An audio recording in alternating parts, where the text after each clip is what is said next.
नमस्ते दोस्तों। इन दिनों सोशल मीडिया पे एक बहुत बड़ी बहस छिड़ी हुई है टिकटॉक वर्सेस यूट्यूब को लेकर। लेकिन इस चीज़ में किसी ने ध्यान नहीं दिया कि एक तीसरा पहलू डिस्कस करना बहुत ज़रूरी है और उसे कोई डिस्कस नहीं कर रहा है, वो है ऑडियंस। इसके बारे में भी हम इस वीडियो में बात करेंगे, बने रहिए। इस सारी कंट्रोवर्सी को देख के एक बात तो समझ आ गई है कि सोशल मीडिया पे ओपिनियन बनाना बहुत आसान है, लेकिन एक्सेप्टेंस बहुत मुश्किल है, बहुत रेयर है। इसमें जो पहली बात हम डिस्कस करेंगे वो टाइप ऑफ प्लेटफॉर्म, मतलब कौन सा प्लेटफॉर्म किस टाइप का है और कौन सा सही है। क्योंकि बहुत सारे लोग ये कहने पे तुले हुए हैं कि टिकटॉक सही है या यूट्यूब ज़्यादा सही है, लेकिन हमें ये चीज़ तय करनी होगी कि प्लेटफॉर्म सही या गलत नहीं होता है। प्लेटफॉर्म की गाइडलाइंस सही या गलत होती हैं, प्लेटफॉर्म्स का हम यूज कैसे करते हैं वो सही या गलत होता है। मेरे हिसाब से टिकटॉक पे जो टाइम लिमिट है वो डाउन साइड है। आप 1 मिनट की वीडियो अपलोड कर सकते हैं जिसमें आप बहुत ज़्यादा चीज़ें नहीं समझा सकते। दूसरा, ये जो टिकटॉक की जो अपनी गाइडलाइंस है वो क्लियर नहीं है। ये कभी कहीं पे बैन हो जाता है, कभी कहीं पे, और फिर उन लोगों की बातें एक्सेप्ट करके दोबारा से चालू हो जाता है, जो सही नहीं है। अगर एक अच्छा प्लेटफॉर्म आपको चाहिए तो आपकी गाइडलाइंस मजबूत होना जरूरी है। टिकटॉक जो बनाया गया था उसका टारगेट ये नहीं था कि वो वैल्यू ऐड करेंगे सोसाइटी में। उनका टारगेट सिर्फ और सिर्फ एंटरटेनमेंट था, सिर्फ और सिर्फ टाइम पास। और एक जो सबसे बड़ा नुकसान टिकटॉक कर रहा है वो ये कि इसने लोगों की कंसिस्टेंसी खत्म कर दी है। लोग 15-15 सेकंड के वीडियो को एंजॉय करने लगे हैं। जो बड़े जो ट्यूटोरियल वीडियोज हैं या जो एजुकेशनल वीडियोज हैं उन पे असर डालता है। लोग वहाँ पे टिक के बैठ नहीं सकते। ये आदत वैसे ही हो गई है जैसे टेस्ट मैच को छोड़ के लोग अब 2020 मैच पे ध्यान देने लगे हैं। वही टिकटॉक कर रहा है ऑनलाइन प्लेटफॉर्म्स की दुनिया में। उसने लोगों की कंसिस्टेंसी खत्म कर दी है। अब लोग ज़्यादा देर टिक के एक कंटेंट को नहीं देख सकते हैं, जो बहुत बड़ा नुकसान है। ये चीज़ आप अपने सोशल मीडिया पे भी नोटिस कर सकते हैं।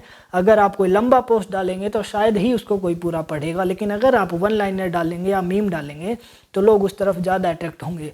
और मीम्स में और वन लाइनर्स में आप पंच तो मार सकते हैं, आप एजुकेट नहीं कर सकते। ये बहुत बड़ा सच है। दूसरी बात आती है टाइप ऑफ कंटेंट। ये बहुत चला हुआ है सोशल मीडिया पे कि टिकटॉक पे सिर्फ क्रिंज कंटेंट है, यूट्यूब पे नहीं है, या यूट्यूब पे भी है। इसमें जो सबसे ज़रूरी और जो अहम बात है वो ये है कि प्लेटफॉर्म को अच्छा कौन बनाता है। सबसे पहला जिम्मेदार है जिसने प्लेटफॉर्म को बनाया है। अगर वो अपनी गाइडलाइंस क्लियर करे तो सब कुछ अच्छे से चल सकता है। दूसरे नंबर पे जो जिम्मेदार हैं वो हैं प्लेटफॉर्म पे क्रिएटर्स। अगर क्रिएटर्स ही गलत कंटेंट क्रिएट करेंगे तो गलत ही सर्व करेगा। तीसरे नंबर पे और जो सबसे ज़रूरी है वो है ऑडियंस। अगर ऑडियंस बेकार कंटेंट को डिनाई कर देंगी, उसे नहीं देखेंगी, तो वो कंटेंट बनना बंद हो जाएगा। लेकिन यहाँ पे शायद हम फेल हो रहे हैं। टिकटॉक पे क्रिंज कंटेंट ज़्यादा इसलिए है क्योंकि वहाँ पे क्रिएट ज़्यादा होता है और उसी कंटेंट को हाइप मिलती है। लेकिन टिकटॉक पे ऐसा कंटेंट क्यों बनता है? क्योंकि टिकटॉक पे वही चीज़ें अवेलेबल हैं। सबसे बुरी बात जो टिकटॉक की है वो ये कि वहाँ कोई भी एक फ़ोन लेके क्रिएटर बन सकता है। और भाई साहब, जब कोई भी अगर क्रिएटर बन जाएगा एरा गैरा, तो एरा गैरा कंटेंट आना लाजमी है। लेकिन इस चीज़ से ये साबित नहीं होता है कि YouTube पे घटिया कंटेंट नहीं है। YouTube पे भी बहुत सारी घटिया वीडियोज आपको मिल जाएंगी और उन वीडियोज को देख के आपको ये समझ में आएगा कि ये लोग टिकटॉक वाली वीडियो से ज़्यादा जिम्मेदार हैं, क्योंकि ये डेडिकेटेड हैं ऐसे ख़राब कंटेंट बनाने के लिए। इन्होंने सारे इक्विपमेंट्स लिए हुए हैं, पूरी मेहनत कर रहे हैं। ये टिकटॉक पे ऐसा नहीं है सिर्फ क्रिंज कंटेंट ही बनता है। टिकटॉक पे DIY वीडियोस भी बन रही हैं, मोटिवेशनल कोट्स भी आपको मिल जाएंगे, लेकिन वो चीज़ें ऊपर नहीं आ पाती। क्यों? क्योंकि ऑडियंस को क्रिंज कंटेंट चाहिए। वो लोग उसी को लाइक करते हैं, उसी में एंगेजमेंट ज़्यादा आती है, तो वही ऊपर आता है। फिर बात आती है कॉपीराइट की। यूट्यूब पे जो ऑप्शन है कॉपीराइट क्लेम का, वो बहुत अच्छा है, बहुत सही है। ओरिजिनल क्रिएटर है उसको उसकी रॉयल्टी मिलती है। लेकिन टिकटॉक पे ऐसा कुछ नहीं है, क्योंकि टिकटॉक तो बेस्ड ही कॉपी कंटेंट पे है। अब जो इस बहस का सबसे गर्म मुद्दा है कैरी मिनाटी की वीडियो, उस पे बात करते हैं। क्योंकि इस वीडियो के ऊपर बहुत सारी बहस हो रही है। आप लोग इसके पक्ष में हो सकते हैं या इसके खिलाफ हो सकते हैं। मैं उस चीज़ पे कमेंट नहीं करूंगा, सबका अपना स्टैंड है। लेकिन कुछ बातें हैं जिन्हें नोट करना जरूरी है। कैरी मिनाटी ने खराब वर्ड्स यूज किए वीमेन कम्युनिटी के लिए और LGBTQ कम्युनिटी के लिए, लेकिन उसने साफ साफ अपनी वीडियो में ये भी बता दिया था कि ये रोस्ट वीडियो है। लेकिन मुझे लगता है कि आप कितना एक्सप्लेन करते हो, कितना कहते हो, इस बात से कोई फर्क नहीं पड़ता। ज़्यादा से ज़्यादा आप ये कर सकते हैं कि आप ऐसे कंटेंट को अवॉइड कर सकते हैं। लेकिन वही कंटेंट आप मजे ले लेके देख रहे हैं और फिर सोशल मीडिया पे अपनी वॉल पे आप ऑफेंड हो रहे हैं इससे, तो भाई साहब इससे गलत कुछ नहीं हो सकता। लेकिन डिस्टर्बिंग बात यह है कि जब लोग इसको देखते हैं तो वो अपने दिमाग में स्टीरियोटाइप बना सकते हैं। हालांकि कैरी मिनाटी कहता है कि मैं ऐसे स्टीरियोटाइप के पक्ष में नहीं हूँ, लेकिन जब बार बार ऐसी चीज़ें परोसी जाएंगी तो स्टीरियोटाइप बनना तय है। हालांकि सारी गलती कैरी मिनाटी की नहीं है, क्योंकि ये स्टीरियोटाइप कहीं ना कहीं हमारी सोसाइटी में, हमारे दिमाग में एग्जिस्ट करते हैं। हमें जरूरत है उन पे फोकस करने की, LGBTQ के बारे में लोगों को समझाने की, उन्हें एजुकेट करने की, लेकिन उनके बारे में कोई बात नहीं करता है। दूसरी बात, कैरी मिनाटी जैसे लोगों की वीडियोज पे इतने व्यूज कहां से आते हैं? कहीं ना कहीं मैं और आप जिम्मेदार हैं, क्योंकि हम ही ऑडियंस हैं। ऑडियंस कहीं दूसरे प्लेनेट से नहीं आती है। हमारे एजुकेशन सिस्टम में बदलाव की जरूरत है। हमें अपने बच्चों को, अपनी आने वाली पीढ़ियों को यह समझाना होगा कि दो सेक्स के अलावा भी सेक्स एग्जिस्ट करते हैं और हमें उन्हें रेस्पेक्ट करना चाहिए। इसमें गलत कुछ भी नहीं है, लेकिन हम इस मोर्चे पे फेल हो रहे हैं। दूसरा जो आर्गुमेंट निकल के आता है वो ये कि कैरी मिनाटी को अपने शब्दों पे ध्यान देना चाहिए क्योंकि वो फेमस है। इससे बचकाना कोई बात हो नहीं सकती है, क्योंकि कैरी मिनाटी फेमस इन्हीं चीज़ों से हुआ है। फिर वापस बात वहीं घूम फिर के आती है कि उसे फेमस किया किसने? हमने। जब वो पहले दिन से ये सारी चीज़ें कर रहा था तो हम उसे बढ़ावा दे रहे थे, ये सोसाइटी उसे बढ़ावा दे रही थी। आज वो इस लेवल पे पहुंचा, अगर वो फेमस हुआ तो इन्हीं वर्ड्स की वजह से, ऐसे ही कुछ वीडियोज़ की वजह से। यहाँ मैं ये नहीं कह रहा हूँ कि कैरी मिनाटी को ये सब बोलना चाहिए, उसे रुकना नहीं चाहिए, लेकिन यहाँ हमें ये समझना होगा कि ऐसे लोगों को ऊपर लाने में, फेमस बनाने में हमारा भी हाथ है, जो रोस्टिंग के नाम पे कुछ भी परोसते रहते हैं और हम उन्हें एक से एक ऊपर से ऊपर बढ़ाते रहते हैं। यहाँ एक बात हमें और नोट करनी होगी कि कैरी मिनाटी की वीडियो जिस बेतहाशा तरीके से बढ़ रही थी, क्या उसी तरीके से कभी किसी एजुकेशनल चैनल की वीडियो बढ़ी है? क्या हमने उसको इतना भाव दिया है? नहीं। यहाँ पे हम फेल हो रहे हैं एज एन ऑडियंस। फिर कुछ लोग सवाल करते हैं कि टिकटॉकर्स का क्या? यहाँ पे उन लोगों का फॉल्ट भी इतना है, वो भी इतने ही जिम्मेदार हैं, वो भी मिलियंस फॉलोअर रखते हैं और वो भी बहुत सारे लोगों को इन्फ्लुएंस कर सकते हैं अगर वो चाहें तो, लेकिन वो अलग तरीके से इन्फ्लुएंस कर रहे हैं। इनमें बहुत सारे ऐसे लोग हैं जो फेमस ही इस वजह से हुए हैं कि उन्होंने विमेन को और LGBTQ को गलत तरीके से पोर्ट्रे किया।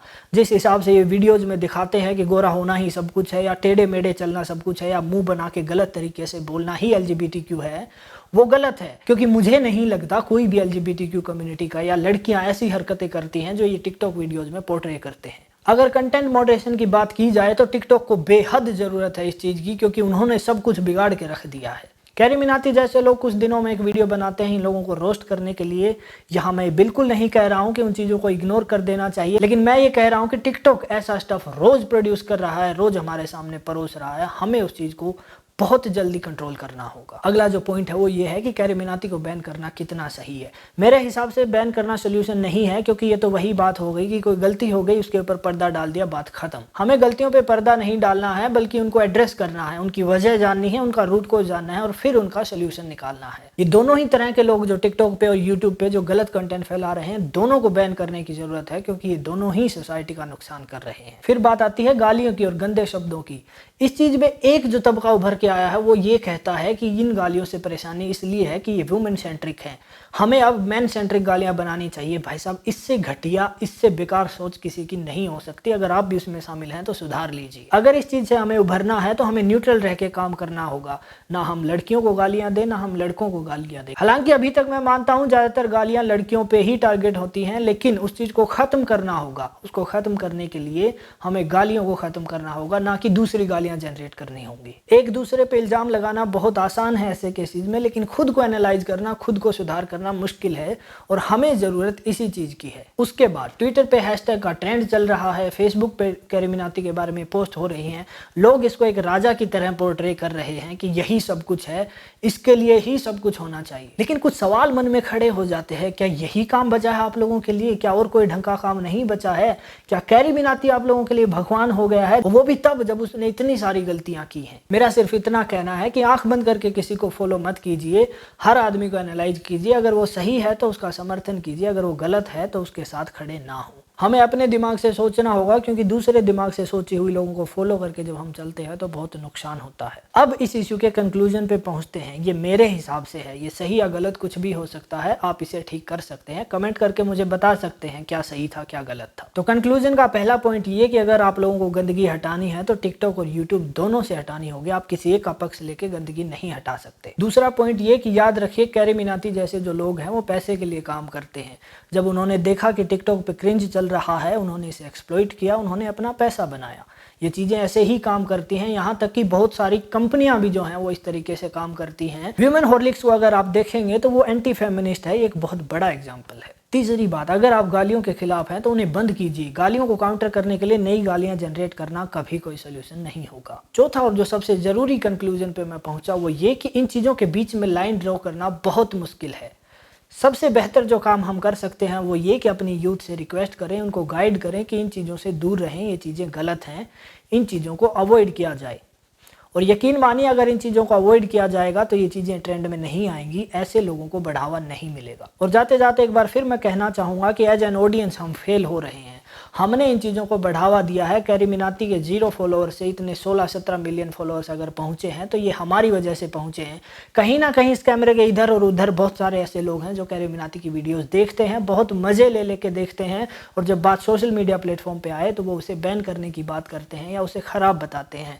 ये जो डबल स्टैंडर्ड है इसी ने हमारी सोसाइटी का नुकसान किया है। और यकीन मानिए जब आप उस 16 मिलियन फॉलोअर्स को अगर आप एक्सप्लोर करेंगे तो उसमें आपको हर कम्युनिटी के लोग मिल जाएंगे। अब उन लोगों को आप उतना ही दोषी मानिए जितना कैरी मिनाटी या किसी और क्रिएटर को आप मान रहे हैं। अब इस चीज को इस तरह से समझिए, जो टिकटॉक का ओनर है उसे पैसे से मतलब है, उसे आपके कंटेंट से, आपकी सोसाइटी से कोई लेना देना नहीं है, क्योंकि उस पे इस चीज का कोई फर्क नहीं पड़ने वाला।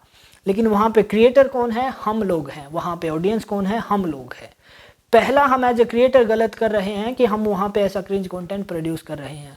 दूसरा, एज एन ऑडियंस हम ये गलत कर रहे हैं कि हम उसी को ट्रेंड में ला रहे हैं। इन सब चीज़ों में, इस पूरे मैटर में अगर किसी को ठीक करने की ज़रूरत है तो वो है खुद को।